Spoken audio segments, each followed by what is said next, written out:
Bonjour, j'espère que vous allez bien. Donc, je m'appelle Muriel Ben et je suis autrice de deux romans et de deux nouvelles. Donc, mon dernier roman s'intitule La fumée qui s'échappe du feu des marmites. Donc, je fais des vidéos sur YouTube pour parler un peu des biographies d'auteurs, je parle aussi de littérature africaine et de littérature en général. J'analyse un peu les structures littéraires, je parle des romans ou des livres qui m'ont plu.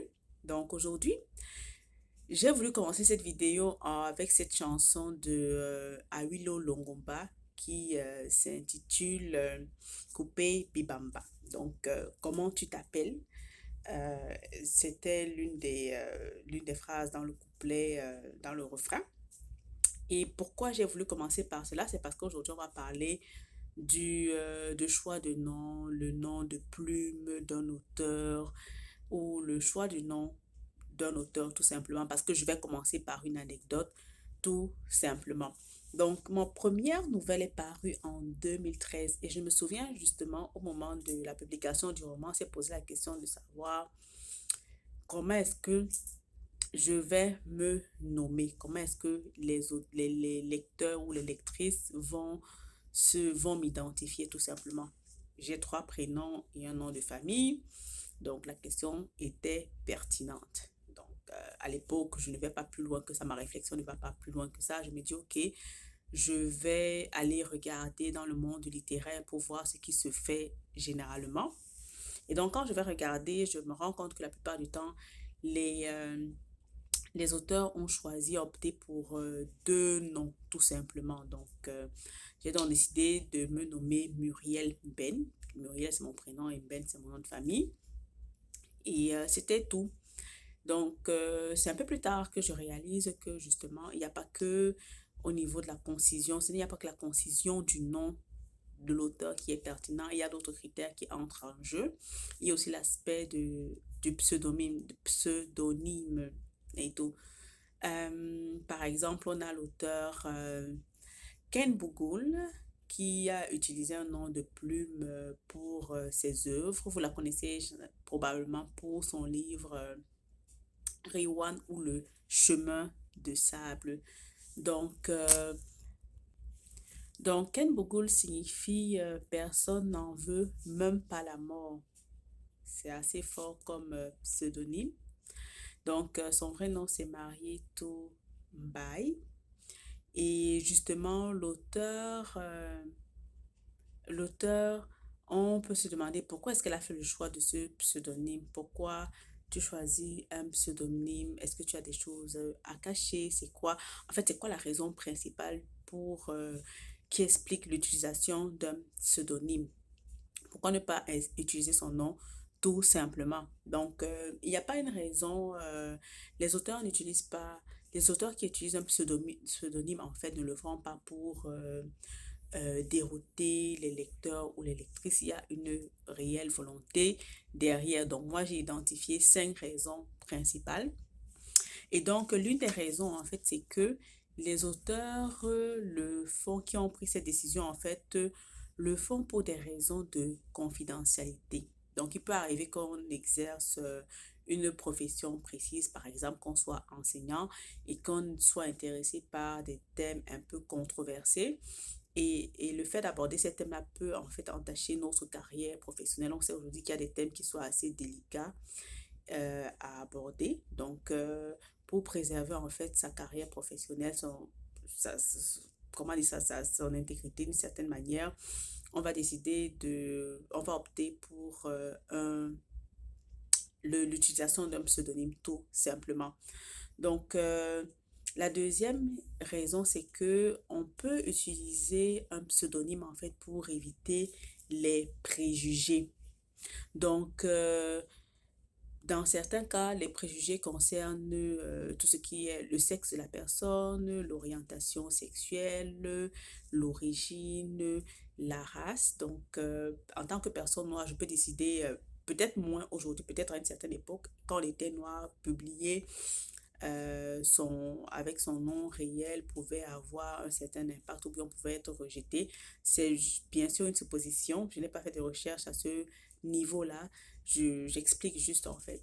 Être identifié comme noir ou bien comme transgenre, en fait, pourrait peut-être entacher la carrière d'auteur. Donc, on se dit, OK, on va changer de nom, on va prendre un pseudonyme, on va utiliser un pseudonyme pour faciliter le processus de publication pour que le lecteur puisse voir l'œuvre telle qu'elle, sans arrière-pensée et sans préjugés. La troisième raison pour laquelle un auteur peut choisir d'utiliser un pseudonyme, c'est pour des raisons marketing. Donc, il peut arriver qu'on juge que son nom soit un peu commun, que le nom n'attire pas vraiment, ne suscite pas, comment dire, d'émotion, soit, comme les Québécois disent, plate. Donc, on peut choisir de prendre un nom qui soit un peu plus, à notre avis, qui soit un peu plus, euh, qui suscite la curiosité du lecteur ou de la lectrice, un nom qui soit accrocheur, mystérieux, qui soit facile à retenir pour les lecteurs. Moi, par exemple, je pense que je serais plus dans l'option marketing parce que si je me dis, OK, si j'avais utilisé mes trois prénoms, ça aurait été difficile. Comment est-ce qu'on m'aurait identifié? Est-ce que le lecteur, au moment de parler de moi, aurait facilement retenu mon nom? Alors que Muriel Ben, c'est court, c'est simple, c'est sweet and nice. Donc, la quatrième raison qui puisse pousser un auteur ou une autrice, une auteure à choisir un pseudonyme, c'est que on peut écrire différents genres. On peut écrire des romans policiers, on peut écrire des romans d'amour, on peut écrire toutes sortes de romans, de livres et on souhaite se différencier en fait de ces différents genres d'une certaine manière. Donc, ça évite la confusion chez l'auteur. Ça me rappelle dernièrement, même pas dernièrement, je suis en train de lire un roman qui a été écrit, malheureusement le nom m'échappe, qui a été écrite par une auteure, oui, c'est Nora Roberts, justement, elle s'appelle Nora Roberts. Donc, je suis en train de lire un roman et puis le nom de l'auteur, en fait, c'était J.D. Corps. Je me dis, OK, je vais aller faire une recherche sur Internet pour voir de qui il s'agit. Et là, je vois, oh, c'est Nora Roberts. Je dis, OK, pourquoi est-ce qu'elle n'utilise pas le même nom pour ce roman-là? C'est quoi l'intrigue en fait? Donc, c'est que là, généralement, elle a écrit différents types de genres, différents types d'œuvres, et donc, elle possède différents types d'œuvres et de genres. Elle choisit d'utiliser des noms différents.